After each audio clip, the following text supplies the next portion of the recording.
এই সব কিছু রান্নাবান্না বানানো হয়েছিল ইতির জন্য। ইতি, যার 2 দিন পর বিয়ে, তার আইবুড়ো ভাত দেওয়া হবে। তো এই সব কিছু আয়োজন করেছিল মা আর ছোটো মা মিলে। আমি শুধু কেবলমাত্র চিলি চিকেনটা রান্না করেছিলাম, আর এই কেকের ব্যবস্থাটা আমি করেছিলাম। আর আজকের বাজারগুলো করে এনেছিল আমার দেওর। এখানে দই, পাঁপড়, মিষ্টি, মাংস, রাইস, বেগুন ভাজা, আলু ভাজা এইসব ছিল। আর এই যে চিলি চিকেনটা মোটামুটি খেতে হয়েছিল, খুব ভালোও না আর খুব খারাপও না। আর এখন এই যে ইতি আসছে, দেখো মুখটা একগাল হাসি নিয়েও আসছে। ওকে খুব সুন্দর দেখতে লাগছিল এই শাড়িটা পরে। প্রথমে সবাইকে প্রণাম করে নিল, নিয়ে তারপর এখানে খেতে বসবে।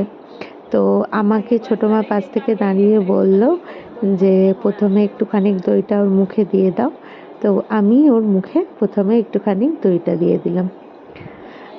আর এরপর হচ্ছে কেকটা কাটতে বললাম, আর ওই কেকটা পেয়ে খুব খুশি হয়েছে। ছবিগুলো ওর হোয়াটসঅ্যাপ স্টোরিতে দিয়েছিল এবং আমাকে থ্যাংক ইউ জানিয়েছে কেকটার জন্য। এখন তো সবাই এরকম করে থাকে, তাই একটু স্পেশাল ফিল করাবার জন্য এই কেকটার ব্যবস্থা করলাম। আর এখানেও আমাকে খাইয়ে দিচ্ছিল আর বাকি সবাইকেই খাইয়ে দিচ্ছিল। তারপর আমি হচ্ছে ওকে একটুখানি কেক নিয়ে খাইয়ে দিলাম। আর লাস্টে রইল এখানে আমার ছেলের চিকেন পকোড়া খাওয়ার ভিডিও।